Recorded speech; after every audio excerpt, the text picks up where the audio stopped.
जो कुछ भी हुआ वो मैं बदल नहीं सकता, लेकिन एक बार फिर मैं इस घर में खुशियां लाना चाहता हूं। रौनक बाबा, आप हमेशा से इस परिवार का हमारा हिस्सा रहे हैं और रहेंगे।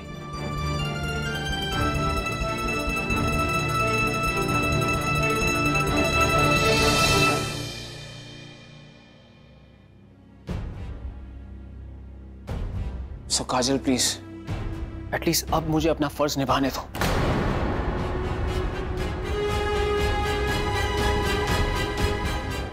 ठीक है।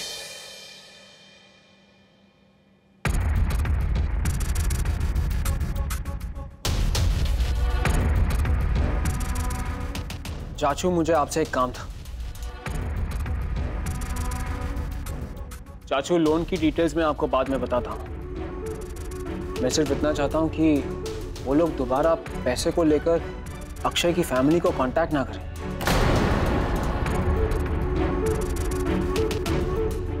अंकल, हमें शॉप चलना चाहिए।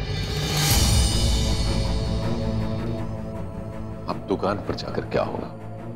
वैसे भी बहुत देर हो गई और तुमको भी तो घर जाना है। नहीं अंकल, अब मैं और देर नहीं कर सकता। इस देरी की वजह से ही मैंने अपना दोस्त, अपना भाई खो बैठा। अब जो भी करना है मुझे अभी इसी वक्त करना होगा।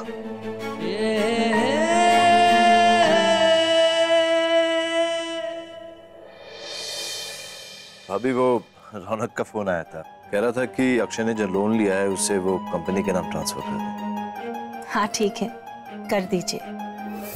हमें तो खुश होना चाहिए कि हम उन लोगों की मदद कर पा रहे हैं। समझूंगी कि मेरे बेटे ने अपनी जिंदगी नए सिरे से शुरू करने की रकम अदा की है। मैं कुछ समझा नहीं।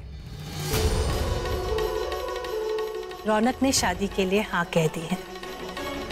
अगर इस खुशी के आगे कुछ कागज के नोट खर्च करने पड़े तो क्या फर्क पड़ता है?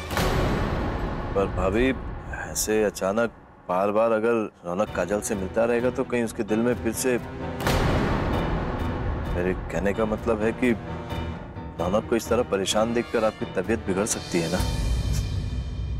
अच्छा लगा कि तुम्हें मेरी तबीयत की फिक्र है, पर बुरा इस बात का लग रहा है कि अब तक तुम अपने भतीजे को पहचान ही नहीं पाए।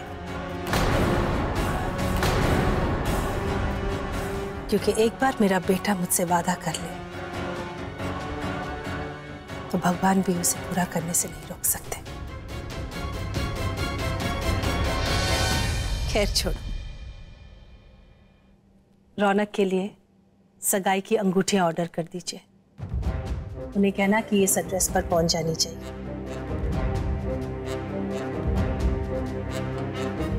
इंदौर? आप रौनक की सगाई इंदौर में करेंगी? अब ये एड्रेस है किसका वैसे? काजल का।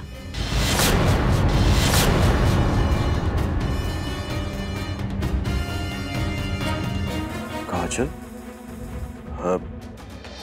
आप करना क्या चाह रही हैं भाभी?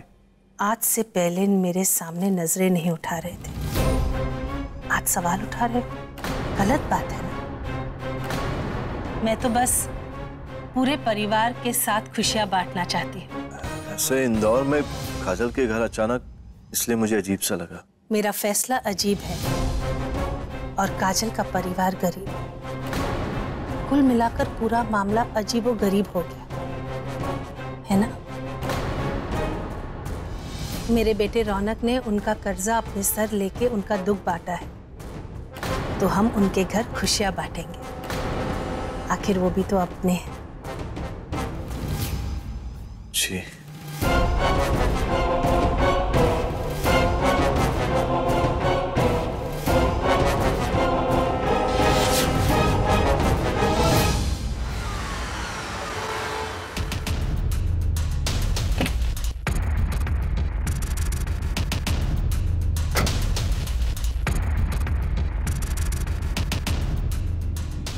मैं आप सबको 5 मिनट का वक्त देता हूँ। अगले 5 मिनट में मुझे ये जगह बिल्कुल खाली और साफ दिखनी चाहिए। बेटा रहने दो, क्यों झगड़ा मोल ले रहे हो? सब ठीक हो जाएगा बेटा। आप फिक्र मत कीजिए अंकल, कुछ नहीं होगा, मैं हूं ना। वैसे भी ये सब हमेशा के लिए समेटना ही है।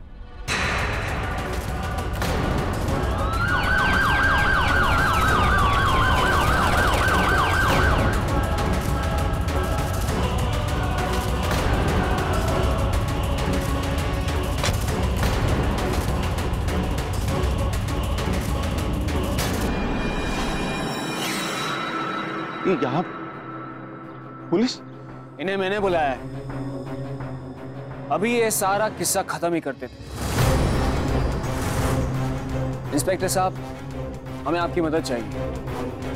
इन ठेले वालों ने जबरदस्ती अपने ठेले यहां लगाए हुए हैं। ये देखो भैया, ना तो ये वकील लग रहे हैं और ना ही अशोक जी के रिश्तेदार, फिर काहे मिर्ची लग रही है इनको। समझ गया? पति को मरे एक ही महीना हुआ है, यार दोस्त आ गए मैडम के।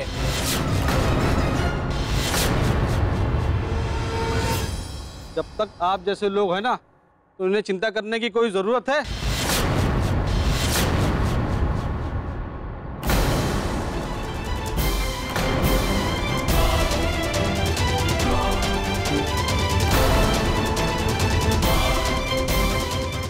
हे भगवान, ये कैसी औरत है? अभी पति को मरे 1 महीने ही हुए और ये सब गुल खिला रही है।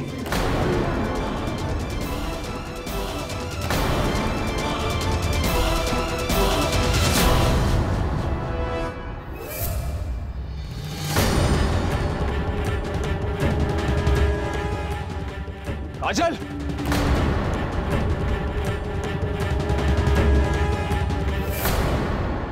तुम वहां से भागी क्यों? क्योंकि मैं और नहीं सुन सकती थी। क्यों नहीं? वो जो बकरा था, क्या वो सच था? बोलो काजल, क्या कुछ भी सच था? उसका हर एक इल्जाम क्या वो सही था? जो लोग गलत नहीं होते ना, उन्हें ऐसे कमजोर बनकर खुद को गलत साबित करना नहीं चाहिए। काजल, लाइफ में आगे ऐसे बहुत सारे हादसे होंगे, कई बार उंगलियां भी उठेंगी, तो क्या हर बार हालात के सामने हार मानकर अपनी पीठ दिखाकर वहां से भाग जाओगी तुम? तुमसे मैं ये एक्सपेक्ट नहीं कर रहा था। 5 साल पहले तुम्हारी तरफ जब दोस्ती का हाथ बढ़ाया था, तब से मैं तुम्हें जानता हूं।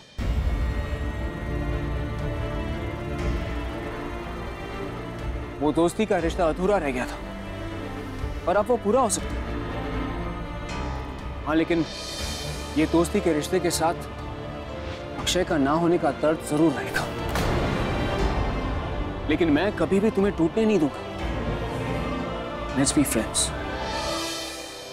और मैं तुमसे वादा करता हूं कि हमारी दोस्ती पर कोई भी सवाल उठने नहीं दूंगा और किसी को भी सवाल उठाने नहीं दूंगा। काजल, तुम मेरी दोस्त हो। आज के बाद मैं तुम्हें इस तरह से कमजोर होते हुए देखना नहीं चाहता।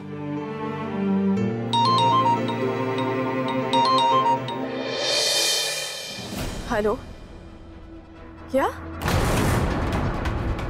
मैं अभी आ रही हूँ। हाँ। क्या बात है काजल? किसका फोन? हमें भी घर जाना होगा। पर हुआ क्या काजल? मैं सारी बातें रास्ते में बताती हूँ, पर अभी चलते हैं प्लीज। इंदौर? हाँ। अरे अरे अरे अरे अरे हाँ, इंदौर। अरे लेकिन अगर हम इंदौर जा रहे तो आप इतना खुश क्यों?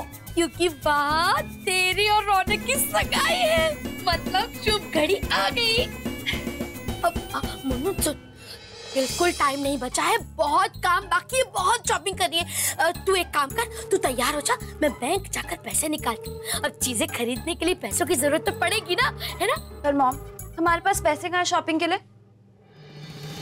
सुनो, एक काम करो, जानकी आंटी से बात कर लो, हम शादी 2-3 महीने की बात कर लेते हैं, तब तक कुछ ना कुछ अरेंज तो हो ही जाएगा ना। तेरा दिमाग खराब हो गया बेवकूफ लड़की, ऐसा मौका कोई हाथ से जाने देता है क्या? इतनी तरकीबें लगाने के बाद ये दिन देखने को मिल रहा है और तू कह रही है 2-3 महीने और लटका दो। अरे लेकिन पैसे कहाँ से आएंगे?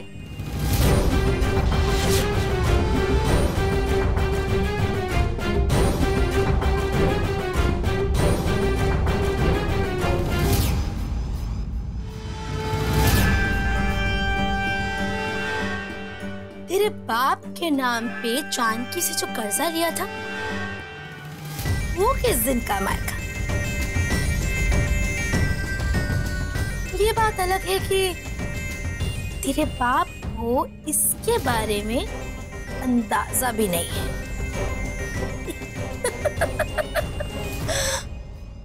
अभी भी बैंक में मैंने 40 लाख बचा के रखे। बस एक बार के खर्चे की बात है। एफडी तुड़वा के तुझे रौनक की बीवी बना के इस घर से विदा कर दूं। फिर हमारी जिंदगी एकदम सेट। जानकी तुझे दौलत में तोलेगी और वो ही दौलत तू मुझ पे बरसाएगी। ऐसे मॉम, मेरे पास एक बेटर आइडिया है। कैसा आइडिया?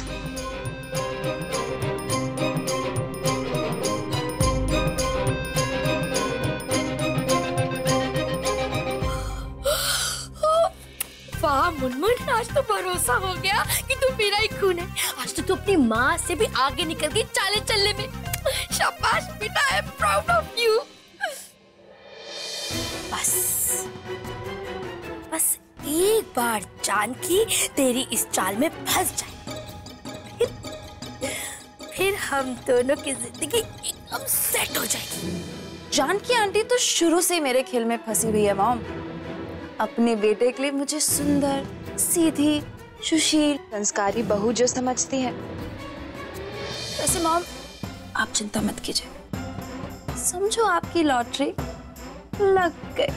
चलो तो फिर साड़ी, गहने, श्रृंगार सब लेना है मुनमुन। चल मैं आती हूँ अभी।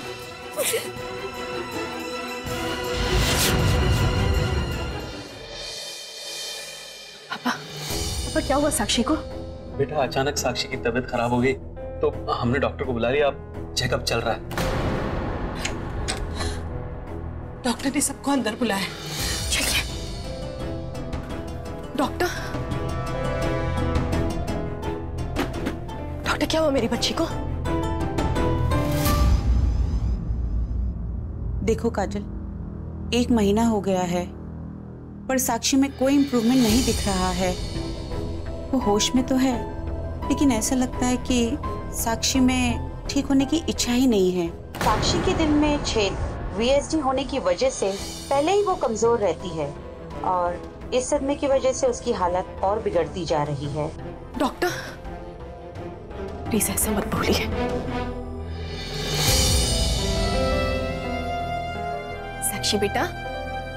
साक्षी बेटा देखो देखो मम्मा आई है। बात करो मुझसे साक्षी। साक्षी कुछ बोलो ना बेटा। मैं देखो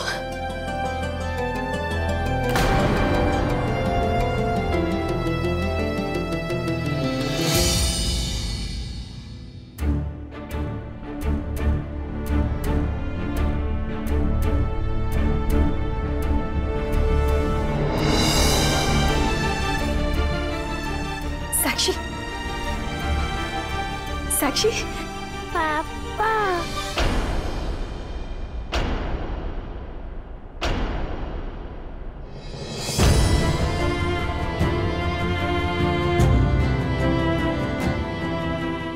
साक्षी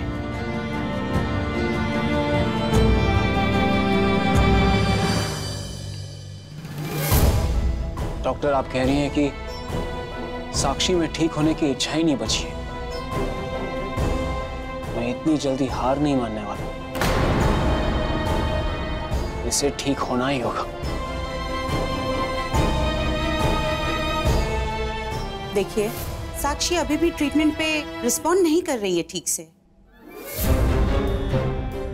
लेकिन डॉक्टर क्या हम इसे ट्रीटमेंट के लिए अब्रॉड ले जा सकते हैं? मिस्टर रौनक, यहाँ पे ऑलरेडी बेस्ट डॉक्टर हैं जो साक्षी का ट्रीटमेंट कर रहे हैं। मुझे नहीं लगता है कि अब्रॉड ले जाने की जरूरत है। रौनक साहब, डॉक्टर सही कह रही है। साक्षी को ऐसी हालत में हमें कहीं और शिफ्ट नहीं करना चाहिए। मुझे यकीन है साक्षी यहाँ के इलाज से ही ठीक हो जाएगी। डॉक्टर कोई और तो ऑप्शन होगा, सर्जरी और कुछ भी? साक्षी अभी बहुत छोटी है, सर्जरी करने से उसकी जान को खतरा हो सकता है। नहीं नहीं रौनक साहब, बिल्कुल नहीं।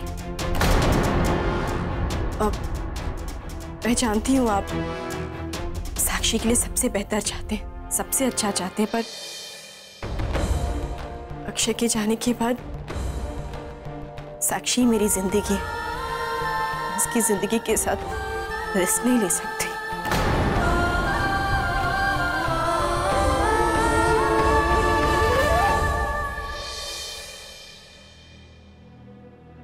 क्या बात है कामिनी, खुशी के मौके पे इतनी मनहूस शक्ल क्यों बना रखी? तू तो जानती है ना जानकी, मुनमुन छोटी सी थी तभी मेरा डिवोर्स हो गया था। मैंने अकेले ही उसको पाला है, यहाँ तक कि 50 लाख का कर्जा भी लेना पड़ा जो तूने मुझे दिया। ना ही अब मेरे पास पैसे हैं और ना ही मेरा पति। मैं सोच रही थी जानकी, मुझे प्लीज थोड़ा टाइम दे दे, मैं महीने भर में कुछ ना कुछ इंतजाम करके वो। कितने पैसों की जरूरत है तुम्हें? तू पागल हो गई है क्या जानकी? पहले ही तेरे एहसान तले दबकर कंधे झुके मेरे, अब क्या शर्म से नजर में जमीन में गाड़ेगी मेरी?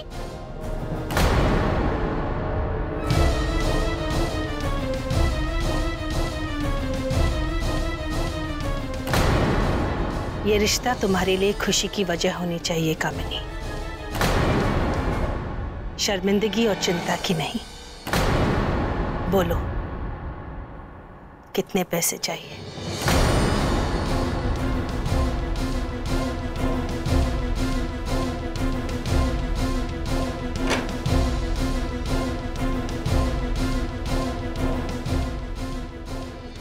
मैं क्या सोच रही थी कि मैं अपने गहने बेच देती, लेकिन फिर लोग मेरी मुनमुन के लिए अनाप शनाप बातें बनाएंगे कि कैसी बेटी है, अपनी माँ का श्रृंगार बेच के अपना घर बसाने चली है।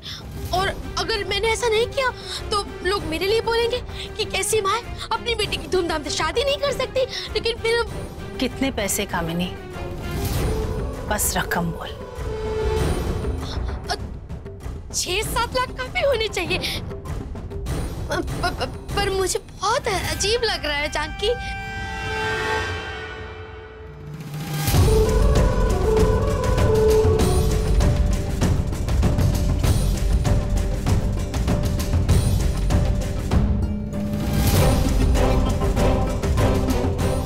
$10 लाख।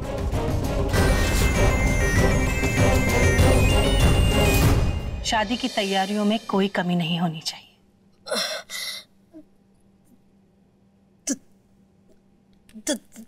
10 लाख तूने मुझे, पर ये भी मेरा उधार समझ? हाँ, ये पैसे उधार नहीं है कामिनी, तोहफा है अपनी होने वाली बहू के लिए। ये सब देख रही हो,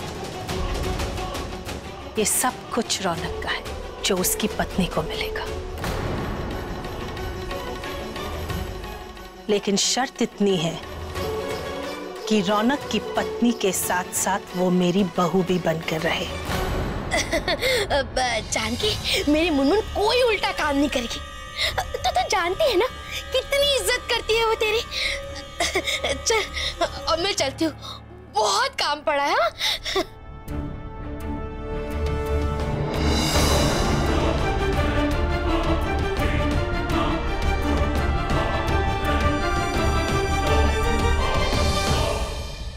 रौनक साहब, प्लीज जानकी आंटी को बुला लीजिए। हमें नीति और विनय की शादी की डेट फिक्स करनी होगी, क्योंकि नीति की डिलीवरी डेट बहुत नजदीक आ रही है। हमें देर नहीं करनी चाहिए। हाँ, मैं वो सब कुछ अरेंज करता हूँ। बाय द वे, मैं पास के एक होटल में ठहरा हुआ हूँ, ये उसका कार्ड है। अगर कुछ काम हो तो मुझे फोन कर लेना। रौनक, ये कोई बात हुई? एक तरफ खुद को हमारा बेटा भी बोलता है और दूसरी तरफ होटल में रह रहा है। कहीं नहीं जाएगा तू, यहीं रहेगा। माँ ठीक कह रही है रौनक साहब। विनय, मैंने जो लिस्ट दी थी उसकी सारी चीजें लेकर आ गया ना तू? जी, ले आया। मैं रख के आता हूँ उन्हें। पापा, वो मैंने माँ से भी बात की है, कल अक्षय का जन्मदिन है, तो मैं सोच रही थी कि एक पूजा रख लूं। बेटा, इसमें पूछने वाली क्या बात है? भले ही अक्षय हमसे बहुत दूर चला गया, लेकिन उसकी यादें तो हमारे साथ है ना। एक्चुअली मुझे आप सबसे एक बात करनी थी, साक्षी को लेकर।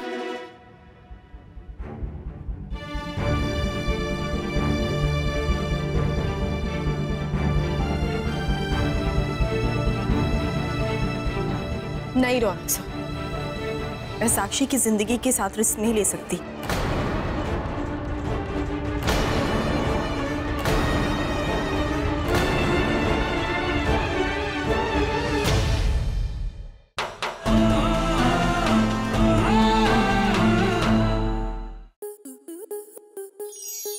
आपके मनोरंजन पर अब नहीं लगेगा कोई ब्रेक। स्टार प्लस के बेहतरीन शोज देखने के लिए लाइक, शेयर और सब्सक्राइब करें स्टार प्लस यूट्यूब पेज को।